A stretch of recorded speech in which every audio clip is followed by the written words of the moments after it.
भारतीय जनता पार्टीचा देवेंद्र फडणवीस साहेबांचा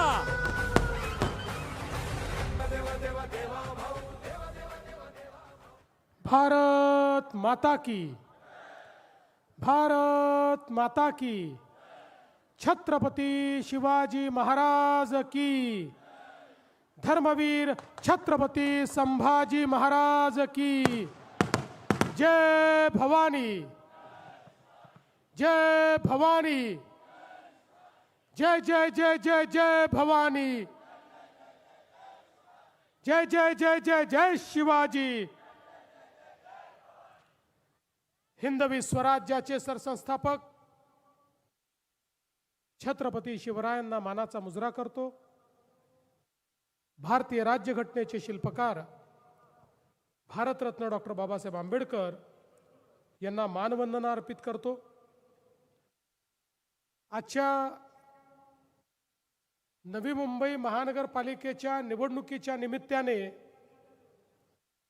या ठिकाणी होत असलेल्या या विराट सभेमध्ये मंचावर उपस्थित असलेले महाराष्ट्राचे भाजपचे अध्यक्ष रवींद्र चव्हाणजी, केंद्रीय राज्यमंत्री रामदास आठवलेजी, या नवी मुंबईचे शिल्पकार ज्यांनी अनेक वर्ष या नवी मुंबईला घडवण्याकरता श्रम घेतले, ते आदरणीय गणेश नाईक साहेब, बेलापूरच्या लोकप्रिय आमदार ज्यांनी बेलापूरला विकासाची नवीन पहाट दाखवली, त्या मंदाताई म्हात्रे, माजी खासदार संजीवजी नाईक, संदीपजी नाईक, विशेष रूपाने या ठिकाणी उपस्थित झालेले सन्माननीय आमदार आणि आपल्या बंजारा समाजाची काशी पोहरादेवी इथले महंत असलेले बाबूसिंग महाराज साहेब, त्याचप्रमाणे राजेश पाटीलजी, सागर नाईकजी, अभिजित पेडणेकरजी, सिद्धराम ओवळ, महेश खरे, सुरेश बारसिंग, 28 प्रभागातील आपले 111 उमेदवार आणि या ठिकाणी उपस्थित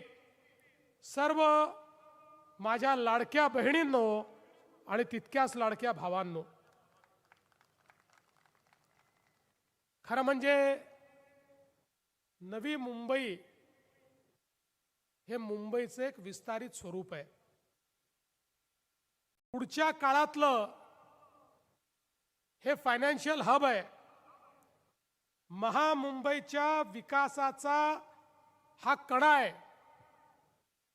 पुढच्या आर्थिक विकासाचं हे ग्रोथ इंजिन आहे आणि मोदीजींच्या नेतृत्वात जो भारत घडतोय त्या भारतातलं एक सगळ्यात वायब्रंट शहर म्हणून या नवी मुंबईकडे आज आपण पाहतो। नवी मुंबईच्या जडणघडणीमध्ये सन्माननीय गणेश नाईक साहेबांचं जे योगदान आहे हे त्यांचे विरोधकही मान्य करतील, अशा पद्धतीनं त्यांनी या नवी मुंबईकडे लक्ष दिलंय। एक प्रकारे इथला जो काही विकास आहे हा विकास समतोल झाला पाहिजे या दृष्टीनं सातत्याने ते काम करत होते आणि गेल्या काही वर्षांमध्ये त्यांच्या या कामाला आम्ही देखील हातभार लावला आणि कामाची गती ही मोठ्या प्रमाणात वाढली आहे। आणि म्हणून आज गुंतवणूक असेल, पायाभूत सेवा असतील, या सगळ्या गोष्टींमध्ये नवी मुंबई जी आहे ती एक प्रकारे मोठ्या वेगानं पुढे चालली आहे। आज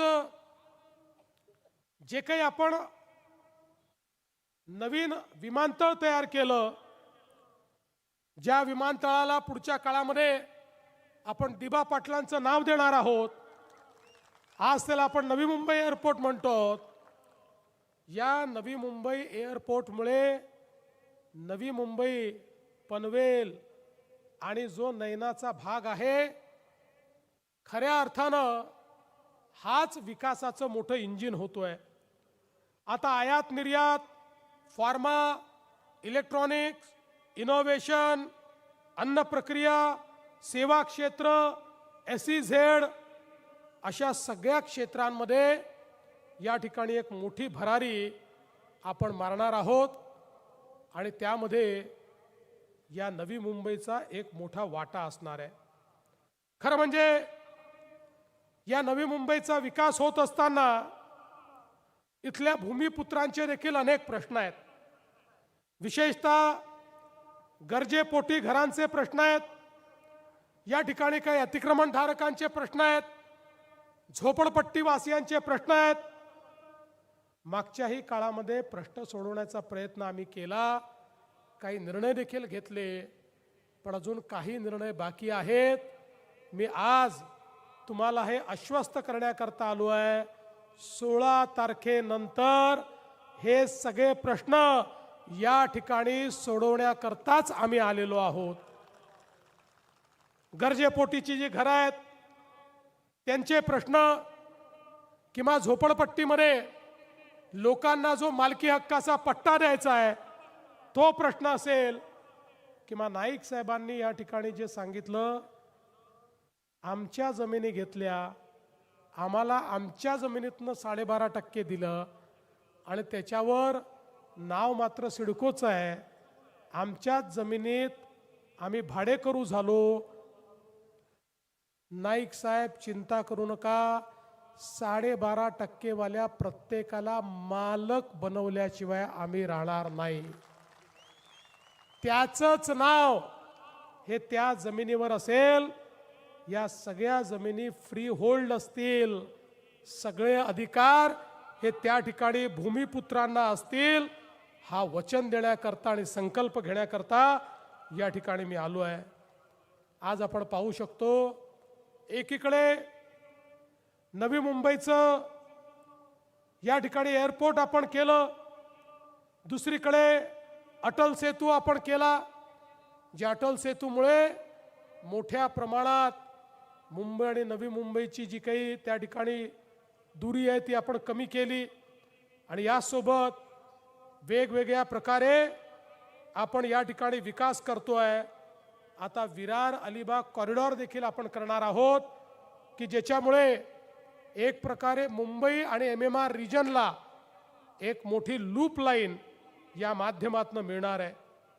आज वेगवेगळ्या प्रकारची जी कामं आहेत, मग इकडे येत असताना आपल्या पनवेलकडे कळंबोली जंक्शन आहे, ज्या ठिकाणी मोठ्या प्रमाणात जाम होतो, तिथे 750 कोटी रुपयाचं जंक्शनचं बांधकाम आपण करतोय. काही कोस्टल रोड्स करतोय आपण, खारघर तुर्भेचा एक बोगदा या ठिकाणी करतोय आणि या सगळ्यासोबत आपल्या या नवी मुंबईच्या करता सिडकोच्या माध्यमातून 69 किलोमीटरची नवीन मेट्रोचं नेटवर्क देखील आता आपण तयार करतो आहोत. आपल्याला माहिती आहे 11 किलोमीटरचा पेंदर ते बेलापूर हा टप्पा आता पूर्ण झालेला आहे. आता याच्यानंतर बेलापूरपासनं सागर संगम, पेंदर ते नवी मुंबई एअरपोर्ट आणि त्यासोबत नवी मुंबई एअरपोर्टपासनं जे आपलं छत्रपती शिवाजी महाराज एअरपोर्ट आहे तिथपर्यंत देखील आम्ही एक मेट्रो तयार करणार आहोत. कल्याण, तळोजा, पनवेल ही देखील एक मेट्रो आम्ही तयार करणार आहोत आणि त्यासोबत वेगवेगळ्या मेट्रोचं नेटवर्क करून नवी मुंबईच्या मेट्रोला मुंबईच्या मेट्रोशी आम्ही इंटिग्रेट करणार आहोत, ज्या माध्यमातनं आपल्याला नवी मुंबईतनं मुंबईपर्यंत सीमलेसली मेट्रोतनं त्या ठिकाणी ट्रॅव्हल करता येईल. एकीकडे मेट्रोचं काम तर आपण करतोच आहोत, पण त्यासोबत आपण हा देखील निर्णय घेतला की आपली जी सबअर्बन रेल्वे आहे, आपली जी लोकलची ट्रेन आहे, ही देखील आपली लाईफलाईन आहे. खरं म्हणजे आपल्या नवी मुंबईत तर स्टेशन्स चांगले आहेत, पण मागच्या काळामध्ये सगळे या लोकलवरचे जे स्टेशन्स आहेत, या स्टेशनचा सुधारणेचा कार्यक्रम आपण हातात घेतला. मोदीजीच्या नेतृत्वात प्लॅटफॉर्मची लांबी आपण वाढवली, त्या ठिकाणी अनेक ॲम्युनिटीज आपण तयार केला, एस्केलेटर्स आपण लावले आणि हे सगळं तयार करत असताना त्या ठिकाणी काही लोक आम्हाला भेटले आणि म्हणाले की हे तर तुम्ही स्टेशन्सची कामं करतात पण आमच्यावर अन्याय होतोय. म्हटलं काय अन्याय होतोय?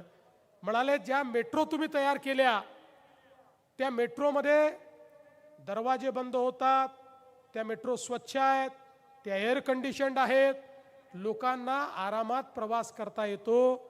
पण इकडे मात्र आम्ही लटकून प्रवास करतो. कधी पडणार, काय धडपडणार, कधी ॲक्सिडेंट होणार याची काही माहिती नसते. इतक्या मोठ्या प्रमाणात या ठिकाणी गरमीमध्ये, गर्दीमध्ये आम्ही प्रवास करत असतो.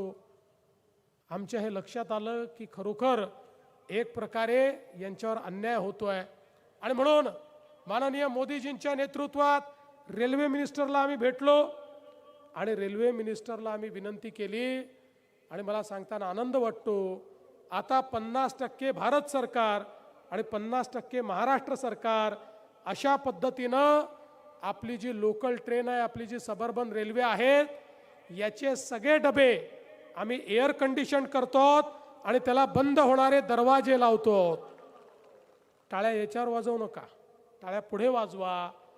बंद दरवाजे आणि AC अशा पद्धतीनं लोकल केल्यावरही सेकंड क्लासच्या तिकिटामध्ये 1 रुपया देखील वाढवला जाणार नाही, हा निर्णय देखील आम्ही घेतलाय.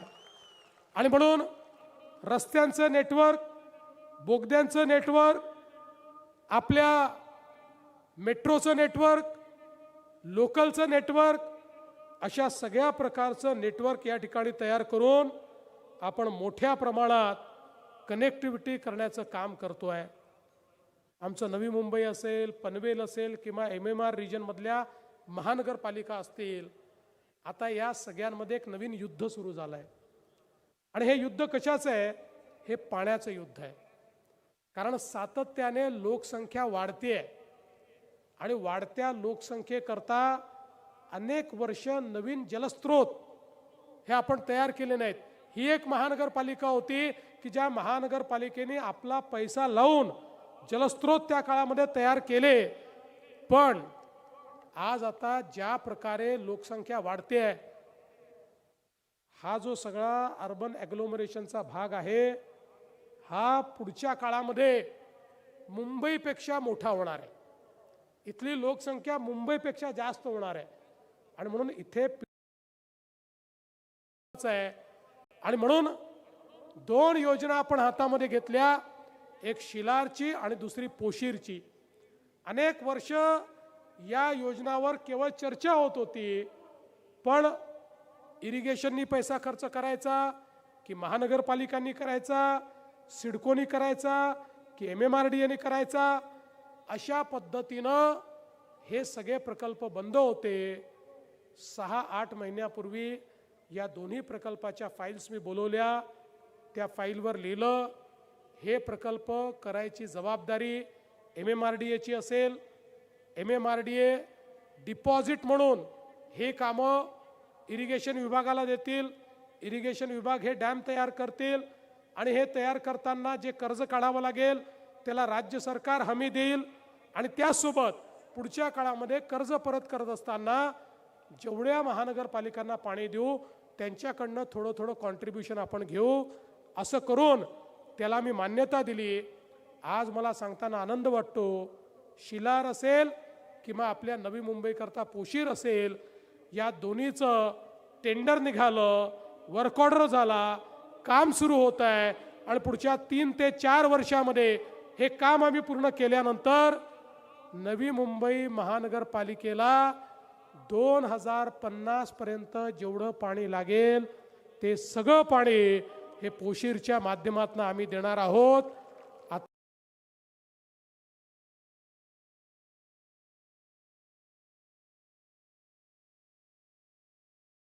आपण खर्च करतो आणि या माध्यमातून आपण हे काम करतो. पाताळगंगा नदीतनंही 150 MLDचं पाण्याचं आरक्षण आहे.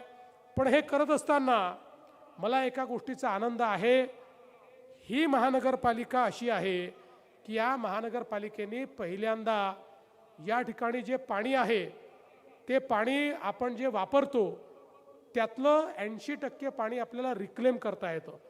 त्याकरता STP तयार करून घाण पाणी सांडपाणी हे स्वच्छ करून त्या ठिकाणी त्यांनी समुद्रात सोडण्याचं काम हातामध्ये घेतलं. आता आम्ही काय ठरवलंय, आम्ही नियम केलाय की आता हे जे काही पाणी महानगरपालिकेचं आहे जे STPतनं स्वच्छ होत आहे, पहिल्या टप्प्यात आपल्याकडे 100 MLD स्वच्छ पाणी या ठिकाणी उपलब्ध आहे जे सिवेज वॉटर होतं पण STPतनं स्वच्छ केलं आहे. आता आम्ही MIDCला हे कंपल्सरी केलं आहे की MIDCने धरणातलं रॉ पाणी वापरायचं नाही, महानगरपालिकेने स्वच्छ केलेलं पाणी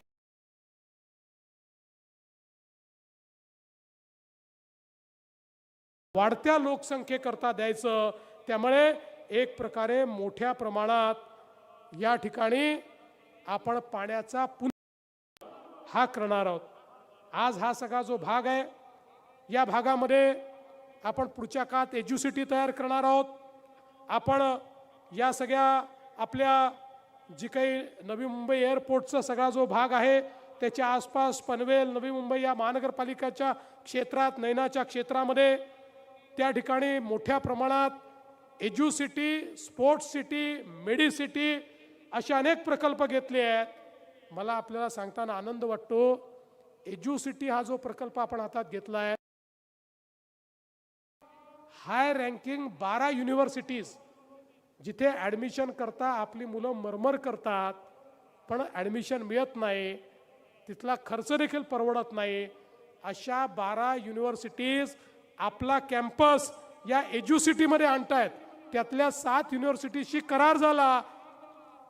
3 वर्षामध्ये ते इथे येतील. आता त्यांनी टेम्पररी कॅम्पसमध्ये काम सुरू केलं आहे आणि या 12 युनिव्हर्सिटी मिळून 1 लाख विद्यार्थी त्या ठिकाणी शिकू शकतील अशा पद्धतीची व्यवस्था आपण केलेली आहे. आता 1 लाख विद्यार्थी शिकतील तर हे केवळ शिक्षण नाही आहे, यातनं अर्थव्यवस्थेला किती चालना मिळेल. 1 लाख विद्यार्थी शिकतील तर या ठिकाणी हजारो कोटी रुपयाचे व्यवहार होतील, रोजगाराची निर्मिती होईल. आणि म्हणून एकीकडे एज्युसिटी, दुसरीकडे मेडिसिटी आणि तिसरीकडे इनोव्हेशन सिटी ही देखील तयार करण्याचं काम आपण करतो. आता हा सगळा भाग एक प्रकारे भारताची डेटा सेंटर राजधानी झाला आहे.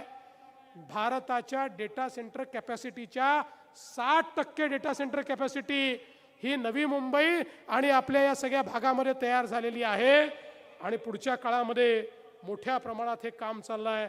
महापेमध्ये जेम्स अँड ज्वेलरी पार्क आहे, नैना सिटी या ठिकाणी आकार घेते आहे आणि यासोबत या सगळ्या भागामध्ये मोठ्या प्रमाणात वेगवेगळ्या प्रकारच्या सोयी करण्याचा प्रयत्न आपण करतो. नाईक साहेबांनी जसं सांगितलं, महानगरपालिकेच्या क्षेत्रातले सिडकोचे भूखंड हे महानगरपालिकेला मिळाले पाहिजेत. ही मागणी अतिशय योग्य आहे आणि या मागणीला त्या ठिकाणी मान्यता देण्यात येईल. आज तुम्ही बघा, या क्षेत्रामध्ये तुम्ही वाचवले म्हणून 200 उद्यानं झाली, मोकळ्या जागा राहिल्या. जर हे वाचवले नसते, हे काही या ठिकाणी झालं नसतं. आणि याचा परिणाम काय आहे तर या महानगरपालिकेला 26 पुरस्कार मिळाले आहेत. 26 पुरस्कार. देशामध्ये 26 पुरस्कार घेणारी दुसरी कुठलीही महानगरपालिका नाही, तीही नवी मुंबईची महानगरपालिका आहे. स्वच्छतेचा पुरस्कार आहे, पाण्याचा पुरस्कार आहे, इनोव्हेटिव्ह कामांचा पुरस्कार आहे. इतक्या वेगवेगळ्या प्रकारचे पुरस्कार हे या खरं म्हणजे महानगरपालिकेला या ठिकाणी मिळालेले आपण बघितले. आणि म्हणून बंधू भगिनींनो, आता या ठिकाणी प्रत्येक नोडला आपल्याला सुपर स्पेशालिटी हॉस्पिटल उभं करायचं आहे. या ठिकाणी घणसोली सिम्प्लेक्स मधील घरांचा पुनर्विकास आपल्याला करायचा आहे. प्रदूषण मुक्त अशा प्रकारची नवी मुंबई आपल्याला तयार करायची आहे. आणि विशेषतः APMCचं मार्केट, हे मार्केट याच ठिकाणी योग्य प्रकारे आपल्याला डेव्हलप करायचं आहे. त्यामुळे कुठेतरी मार्केट पळवून नेणार वगैरे ज्या अफवा आहेत याच्यावर कोणी विश्वास ठेवण्याची आवश्यकता नाही आहे. आपल्याला चांगल्या पद्धतीच्या सोयी या ठिकाणी करायच्या आहेत आणि त्याही दृष्टीने आपण काम करणार आहोत. आपल्याला कल्पना आहे बेलापूरमध्ये 500 बेडचं सुपर स्पेशालिटी हॉस्पिटल आणि मेडिकल कॉलेज या संदर्भातल्या निविदा झालेल्या आहेत. मानपाडा या ठिकाणी देखील मोठ्या सेंट्रल लायब्ररीचं काम त्या ठिकाणी होत आहे, ज्यातनं UPSC आणि MPSCच्या आपल्या विद्यार्थ्यांना चांगल्या पद्धतीनं शिक्षण घेता येईल. आणि यासोबत कचरा मुक्त अशा प्रकारची नवी मुंबई, कचऱ्यावर प्रक्रिया करणारी नवी मुंबई, अशा पद्धतीनं या मुंबईचं कार्य या ठिकाणी चाललेलं आहे. पुढच्या काळामध्ये या सगळ्या ट्रान्सपोर्टेशन सोबत आम्ही हे ठरवलं आहे, या मुंबई MMR रिजनमध्ये MMRDAचा असो, सिडकोचा असो, या सगळ्या रिजनमध्ये आम्ही वॉटर ट्रान्सपोर्ट सुरू करतो. या ठिकाणी आत्ता MMR रिजनमध्ये आपण मागच्या काळात जे वॉटर ट्रान्सपोर्ट सुरू केलं त्याच्यामध्ये 85 नॉटिकल माईलचं वॉटर ट्रान्सपोर्ट झालेलं आहे. आता पुढच्या काळात 200 नॉटिकल माईलचं वॉटर ट्रान्सपोर्ट आपण तयार करणार. मुंबई, नवी मुंबई, पनवेल इथपासनं तर या सगळ्या MMRच्या क्षेत्रामध्ये 21 जागी आपण जेटीज तयार करतो आहोत आणि त्या ठिकाणी आपण वॉटर टॅक्सी तयार करतो आहोत. पुढच्या काळामध्ये ठाण्यापासनं तर नवी मुंबईचा एअरपोर्ट असेल, या सगळ्या भागामध्ये वॉटर टॅक्सीने आपल्याला जाता येईल. आणि एकदा हे काम पूर्ण झालं तर नवी मुंबईच्या एअरपोर्टपासनं गेटवे ऑफ इंडियापर्यंत वॉटर टॅक्सीने आपल्याला जाता येईल. आणि एक मोठा मरीना देखील आपण नवी मुंबईमध्ये बांधतो आहोत. त्या मरीनामुळे या संपूर्ण वॉटर टॅक्सी नेटवर्कचं या नव्या मुंबईला फायदा होईल आणि समुद्राचा उपयोग करून MMR रिजनमध्ये अतिशय गतिशीलतेनं हे सगळं काम या ठिकाणी आपल्याला करता येईल. आणि हे सगळं करत असताना आमचे जे भूमिपुत्र आहेत, आमचे कोळी बांधव आहेत, या कोळी बांधवांचा विशेष विचार या ठिकाणी आम्ही केलेला आहे. त्यांच्याकरता देखील ज्या व्यवस्था आहेत, त्यांच्याकरता ज्या काही मासेमारीची व्यवस्था असेल, बाजारांची व्यवस्था असेल, या सगळ्या व्यवस्था या ठिकाणी करण्याचं काम हे आपल्या सरकारच्या माध्यमातून होत आहे. आणि म्हणून बंधू भगिनींनो, मी आपल्याला एवढंच सांगू इच्छितो, इतकी कामं या ठिकाणी झाली आहेत. या सगळ्या कामांचं जर मी या ठिकाणी वाचन सुरू केलं तर मला मुंबईची जी काही आपली सभा आहे ती रद्द करावी लागेल. मी एकच सांगण्याकरता आलो आहे, या ठिकाणी गणेश नाईक साहेब, तुम्ही काही काळजी करू नका. तुम्ही असतील, मंदाताई असतील, आपले सगळे नेते मंडळी असतील, ही महानगरपालिका निवडून आल्यानंतर या महानगरपालिकेचं, नवी मुंबईचं कुठलंही काम हे तुम्ही घेऊन आलात, ही देवाभाऊची गॅरंटी आहे, ते काम अडणार नाही. या ठिकाणी मुख्यमंत्री म्हणून एवढंच सांगण्याकरता आलो आहे, नवी मुंबईच्या विकासात कोणालाही अडथळा आणू देणार नाही. नवी मुंबईच्या हक्काचे पैसे जे माननीय मोदी साहेबांनी दिलेले आहेत आणि भविष्यात मिळणार आहेत, ते तुमच्यापर्यंत पोहोचतील. तुमच्या योजना पूर्ण होतील, तुमच्या प्रकल्पांना मान्यता मिळेल, तुमच्या घरांना मान्यता मिळेल, तुमच्या झोपडपट्टीचा विकास होईल, आरोग्य सेवा, शिक्षण सेवा याचा विस्तार या ठिकाणी होईल. आणि या सगळ्या गोष्टी करता खंबीरपणे तुमच्या पाठीशी उभं राहणार हा देवाभाऊ, हे सांगण्याकरता या ठिकाणी मी आलो आहे. आणि म्हणून आज नव्या मुंबईच्या लोकांना माझं या ठिकाणी एवढंच सांगणं आहे, नवी मुंबईकरांनो, आपल्याला माहिती आहे आम्ही जे बोलतो ते करतो.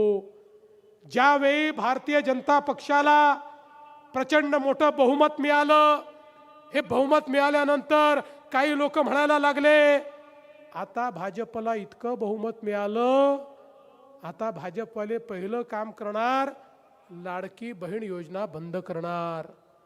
1 वर्षापेक्षा जास्त कालावधी गेला, लाडकी बहीण योजना सुरूच आहे.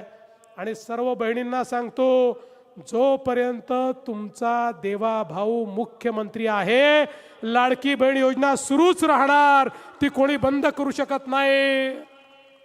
पण नाईक साहेब, मंदाताई, संजू भाऊ, आता मला तुम्हाला एकच गोष्ट सांगायची आहे, या माझ्या लाडक्या बहिणीच तुमचे 111 उमेदवार निवडून पुन्हा तुमच्या हातामध्ये ही महानगरपालिका देणार आहे. पण ही महानगरपालिका हातात आल्यानंतर माझ्या लाडक्या बहिणींना केवळ लाडकी बहीण ठेवू नका. आता माझ्या लाडक्या बहिणींना लखपती दीदी करा, लखपती दीदी. आता मोदी साहेबांनी लखपती दीदीचा कार्यक्रम आणलाय.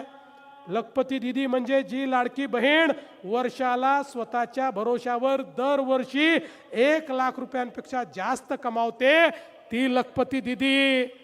आणि मला सांगताना आनंद वाटतो, महाराष्ट्रामध्ये मागच्या 1 वर्षात 50 लाख लाडक्या बहिणींना आम्ही लखपती दीदी बनवलेलं आहे. आता 1 कोटीपर्यंत आकडा पुढच्या 6 महिन्यात आम्ही नेणार आहोत. आणि मी या ठिकाणी तुम्हाला निवडून आल्यानंतर स्पष्ट सांगतो, हे जेवढे नगरसेवक आहेत आणि जे होणारे महापौर आहेत त्यांनाही सांगतो, मी त्यानंतर नवी मुंबईत आल्यावर तुम्हाला हे विचारणार नाही आहे किती रस्ते केले, किती उद्यानं केली. तुम्हाला प्रत्येकाला हाच हिशोब विचारणार आहे की तुमच्या वॉर्डातल्या माझ्या किती लाडक्या बहिणींना तुम्ही लखपती दीदी केलं, त्याचा हिशोब मला द्या. हा हिशोब तुम्हाला द्यावा लागणार आहे. आणि म्हणून मी एवढंच सांगण्याकरता आलो आहे, नवी मुंबईचे शिल्पकार गणेश नाईक साहेब आहेत. या नवी मुंबईला विकसित करण्याकरता, या नवी मुंबईचं हे स्वरूप वाचवण्याकरता सातत्याने त्यांनी संघर्ष केलाय. आम्ही सगळे या ठिकाणी मंदाताई असतील, आमचे सगळे आमदार असतील, आमचे माजी खासदार असतील, आमचे पदाधिकारी असतील, मी असेल, आठवले साहेब असतील, आम्ही खंबीरपणे त्यांच्या सोबत आहोत. पुन्हा एकदा नवी मुंबईकरांनी या ठिकाणी आम्हाला मतदान करावं. आम्हाला मतदान का करावं? जिसे निभा न सकूं ऐसा वादा मैं नहीं करता, जिसको निभा न सकूं ऐसा वादा नहीं करता, मैं बातें अपनी औकात से ज्यादा नहीं करता, भले ही तमन्ना रखता हूं आसमान छू लेने की, लेकिन औरों को गिराने का इरादा नहीं रखता. आणि म्हणून या नव्या मुंबईमध्ये पुन्हा एकदा भारतीय जनता पक्षाचं कमळ आपल्याला फुलवायचं आहे. येत्या 15 तारखेला मतदान केंद्रावर जायचं आहे. मतदान केंद्रावर गेल्यानंतर मशीनवर प्रत्येकाला 4 कमळं पाहिजे आहेत. उमेदवार पाहायचा नाही आहे, त्याचा चेहरा पाहायचा नाही आहे, काळा आहे का गोरा आहे पाहायचा नाही आहे, केस आहे का टकला आहे पाहायचा नाही आहे, केवळ 4 कमळं पाहिजे आहेत. कमळाचं बटन दाबायचं आहे. अरे 15 तारखेला कमळाची काळजी तुम्ही घ्या. 16 तारखेपासनं 5 वर्ष तुमची काळजी, या नवी मुंबईची काळजी आम्ही घेतल्याशिवाय राहणार नाही, हा विश्वास देतो आणि माझं बोलणं संपवतो. धन्यवाद. जय हिंद, जय महाराष्ट्र. जोरदार टाळ्यांनी मान्य देवास भाऊंचा आपण धन्यवाद करूया. मी मान्य मुख्यमंत्री साहेब रामदास आठवले साहेब